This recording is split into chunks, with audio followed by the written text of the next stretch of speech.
창세기 21장 말씀 함께 읽었습니다. 21장의 내용은 아브라함이 100세가 되던 해 하나님께서 마침내 말씀하신 대로, 약속하신 대로 아들 이삭을 그들 부부에게 주시게 된 일이 기록이 됩니다.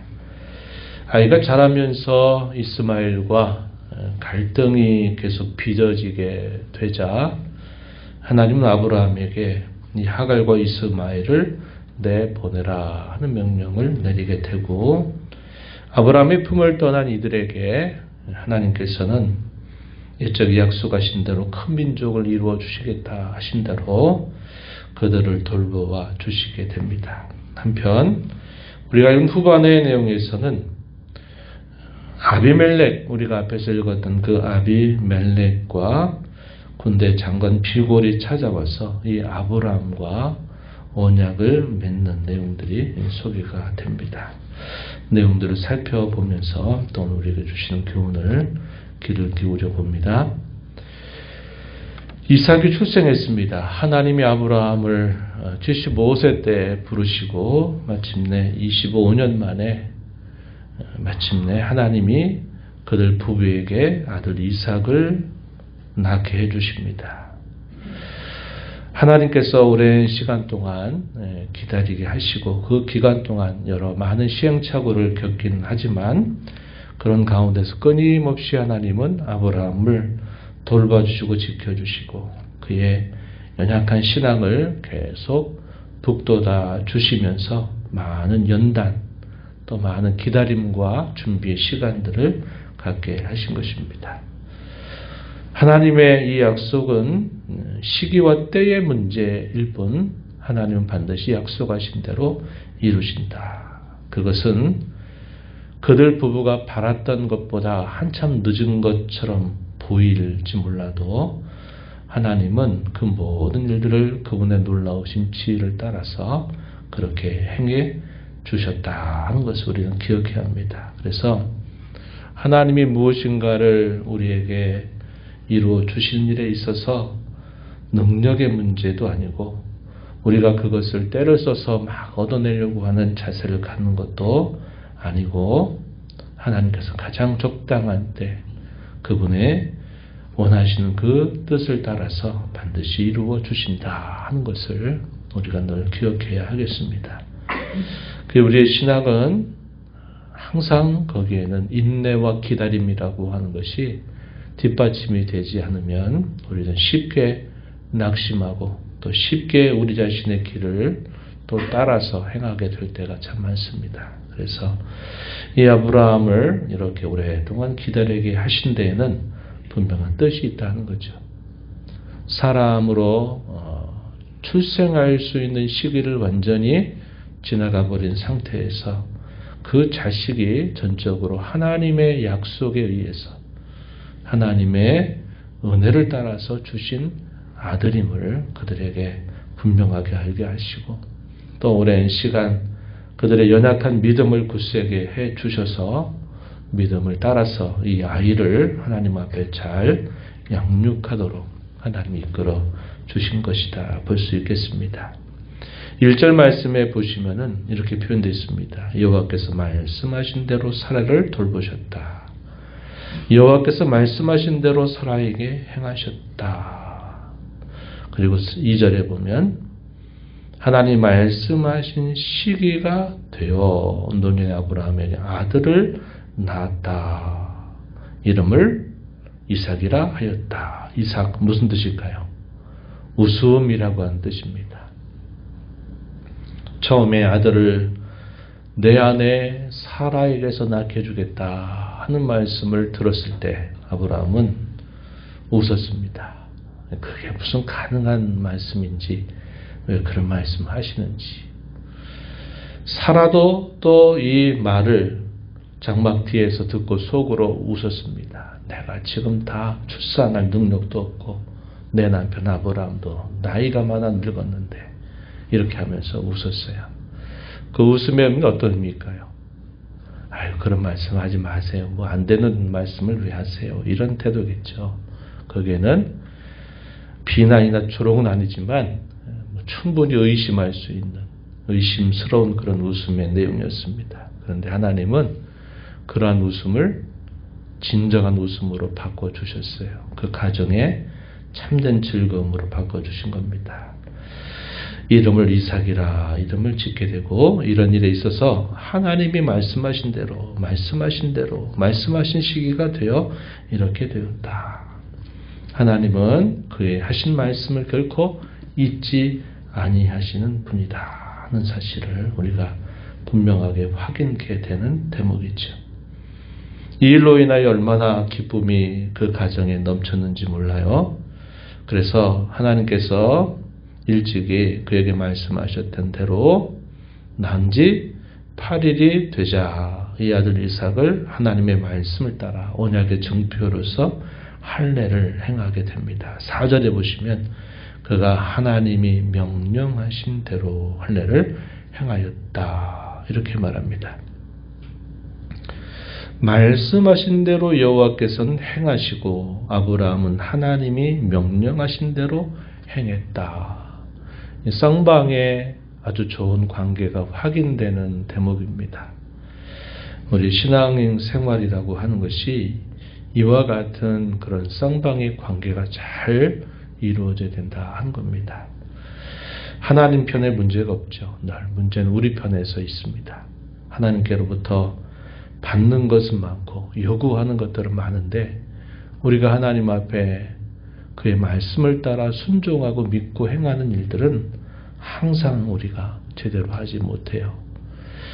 늘 하나님과 인격적인 교제를 맺는다 하는 것은요, 이 두 가지 면입니다. 하나님이 해 주시는 바대로 우리도 하나님께 더 순종하고 더 신뢰하고 더 흔들리지 않고 더 신하는 삶을 살아가는 것이 우리에게 있어야 한다는 겁니다. 그것이 잘 갖추어졌을 때 하나님과 인격적인 교제, 동행의 삶이 이루어지게 되어 있다는 것을 우리가 이걸 통해서 배우게 됩니다.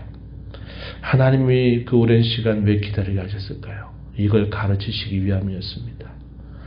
어떠한 문제 또 어떠한 일들을 해결하고 그것이 원만하게 되는 것보다 더 중요하고 가치 있는 것이 뭐냐? 그것이 바로 하나님과 인격적인 관계를 맺고 그 안에서 살아가는 것입니다. 문제 해결보다 그 어떤 일과 사건보다 더 중요하게 여기시는 것이 바로 하나님은 그분과 깊이 교제하며 살아가는 삶에 있다는 사실을 아브라함에게 가르쳐 주시는 겁니다. 우리 신앙생활도 마찬가지일 겁니다. 우리는 어떤 문제를 만나게 될 때 그 조급하고 또 힘겨운 마음에 늘 하나님 앞에 그것을 이루어 달라고 우리가 기도하고 요구하지만 하나님이 우리에게 더 바라시는 것은 그런 일이 있든지 없든지 늘 하나님의 앞에서 우리가 늘 우리의 마음으로 하나님 앞에 응답하는 삶을 살아가는 거죠. 하나님이 부르실 때 예, 제가 여기 있습니다. 하나님이 말씀하실 때 예, 알겠습니다. 부족하지만 도와주시고 잘 감당하게 해주세요 하고 순종하고 애를 써가는 모습을 하나님이 기뻐하신다 하는 것을 우리가 늘 잊지 말아야 하겠습니다. 아이가 자라갑니다. 한 1년 정도 가까이 되겠죠? 이제 젖을 떼고 큰 잔치를 배설하게 됩니다. 얼마나 기쁜 일이겠습니까? 사라는 그 일로 인하여 무척 기뻐하죠. 또 하나님께 감사도 올리고 하는데 이제 문제는 13년 전에 태어난 이복 형제였던 이스마엘이 이삭을 계속 놀리는 것입니다. 이 놀리는 일로 인해서 이것이 가정의 불화가 되고 아브라함에게 있어서는 이스마엘도 그의 아들이고 또 이삭도 그의 아들인데 서로 불화가 일어나면서 또 하갈과 사라 사이에 이 불화가 계속 일어나게 됩니다. 그래서 사라가 아브라함에게 요청합니다. 이 하갈과 이스마엘을 내 보낼 것을 아브라함에게 요구한 것입니다. 이 일로 인해 아브라함은 쉽게 결정 내리기가 대단히 어려웠습니다. 둘 다 자신의 아들들이죠. 그래서 그 일을 어떻게 해야 될까 근심하면서 하나님 앞에 아마 아뢰었을 것이다. 우리가 생각해 보게 되는데 하나님께서 아브라함에게 응답해 주세요. 12절에 내 아이나 내게 이런 말을 다 내 아이나 내 여종으로 말미암아 근심하지 말고 사라가 너에게 이런 말대로 다 들어주라. 이삭에게서 낳은 자가 내 씨다. 약속의 자녀다. 부를 것이다. 이렇게 말씀을 하십니다. 그러면서도 내 여종의 아들도 큰 민족을 이루게 해주겠다. 이것은 앞에서도 약속하셨던 말씀의 내용입니다. 이러한 말씀을 하나님께로부터 듣고서는 아브라함은 더 이상 근심하지 않고 하나님의 말씀을 따라 그 여종과 이스마엘을 보내게 되는데 아무래도 이렇게 그 보호의 품을 떠나서 새로운 삶을 살아간다고 하는 것이 쉽지 않은 일이었어요. 그래서 먹을 것이 떨어지고 또 마실 물을 구하기 어려워지게 되니까 이 하갈과 이스마엘이 죽음 앞에서 간곡하게 울고 또 단식하는 모습이 나타납니다. 그때 하나님께서 그 어린아이의 소리를 들어주셔서 여호와의 사자를 통하여 그들을 다시 돌봐주시고 큰 민족을 이루게 해주시겠다 하는 약속을 덧붙여 주시고 그곳에서 그들이 살 수 있도록 물을 발견하고 거기서 생활을 하게 됩니다. 하나님께서도 그 아이를 계속적으로 돌봐주셨어요. 20절 읽은 말씀에 보면 하나님이 그 아이와 함께 계시며 그가 장성하여 광야에서 거주하며 활 쏘는 자가 되었다. 광야에서 거친 광야에서 이제 자라가게 되면서 그곳에서 사는 법을 배우면서 이 광야에서 사냥을 하면서 자라났다. 이렇게 소개가 됩니다. 여기서 그 아이와 함께 하셨다라는 것은 조금 의미가 다르죠. 여기서는 그 아이에게 약속하신 대로 하나님이 그를 계속 돌보아 주셨다 하는 그런 의미가 될 것입니다. 바란 광야에 자리를 잡고 거주하면서 애굽 땅에서 아내를 얻어서 이제 그가 한 민족의 조상으로 계속 자라가는 모습이 소개가 되고 한편 아브라함이 살고 있는 그곳에 아비멜렉과 군대 장관인 비골이 아브라함을 찾아와서 조약을 체결하자고 요청을 합니다. 그 조약을 체결하게 된 계기 무엇 때문인가 보니까 아브라함이 있는 곳에 언제나 그의 하나님이 함께하고 계심을 본 겁니다. 그래서 이 아비멜렉이 찾아와서 내가 너를 후대할 테니까 너도 나에게 거짓됨이 없이 행해달라 이렇게 요청을 한 겁니다. 아비멜렉이 봤을 때는 이 아브라함이 자리 잡고 있는 것이 굉장히 좀 두려움이 되길 수도 있고 또 하나는 위협을 느낄 수도 있는 그런 모습이 되었을 것입니다. 그래서 그와 함께 그런 긴장 관계를 행여나 갖는 것보다는 조약을 체결해서 서로의 안전을 꾀하는 것이 좋겠다 이런 생각을 했을 것 같다 여겨지죠. 그래서 찾아옵니다. 아브라함도 흔쾌히 그 조약에 응하게 되면서 양과 소를 가지고 아비멜렉에게 주고 서로 언약을 체결하게 됩니다. 아브라함은 그 언약의 표시로서 7마리 암양 새끼를 건네줍니다. 그러면서 그곳에 아브라함이 팠던 그 우물의 증거로 삼는 거죠. 그곳 이름을 브엘세바라 불렀다 돼 있죠. 브엘세바. 이 두 가지 의미가 있습니다. 하나는 7 우물이라는 뜻이 있어요. 7 우물. 그러니까 우물이 7개였다는 것을 나타내기 위해서 7마리 암양 새끼를 준 겁니다. 왜냐? 아브라함이 우물을 파니까 주변에 있는 사람들이 계속 이것을 빼앗으려고 하는 거죠. 당시에 이 물을 구한다는 것은 굉장히 중요한 일이기 때문에 그래서 아브라함은 조약을 체결하면서 아브라함의 소유라는 사실을 분명히 밝히기 위해서 이렇게 주고요. 브엘세바의 또 하나의 이름은 뭐냐면 맹세의 우물이라 하는 그런 의미가 있습니다. 이 두 가지 의미가 함께 표현되어 있어요.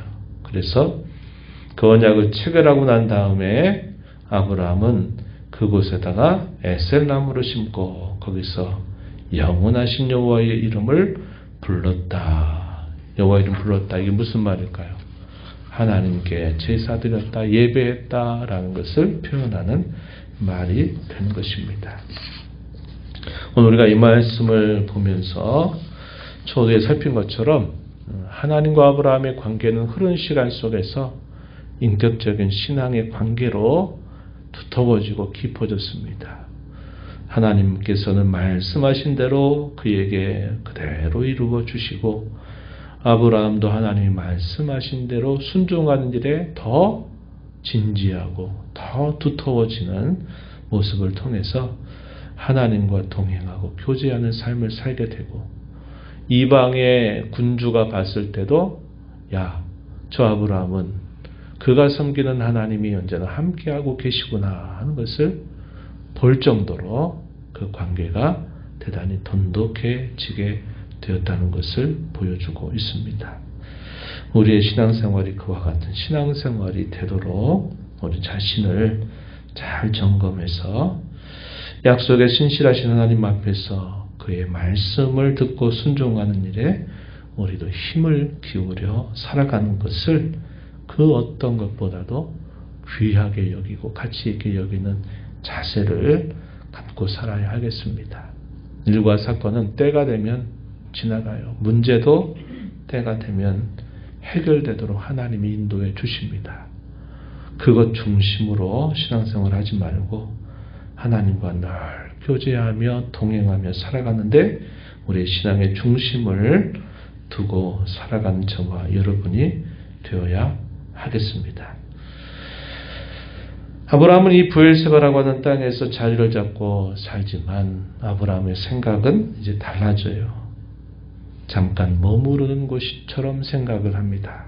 히브리서 11장 13절 이하에서 보는 것처럼 이 땅에 살아가는 삶은 나그네와 같은 그런 삶임을 하나씩 깨달아가게 되면서 더 중요한 신앙의 이치를 배워가는 모습을 우리가 확인할 수 있습니다. 우리가 아무리 이 땅에 사는 것이 하나님의 은혜와 도우심으로 안전하고 견고해 보인다 하더라도 우리의 참 신앙의 본질은 거기에 있는 것이 아니라 영원한 하나님의 나라의 완성에 있다. 그것을 늘 생각하고 우리에게 보이지 않는 참 소망을 늘 마음에 품고 나그네처럼 살아가는 저와 여러분이 되어야 하겠습니다.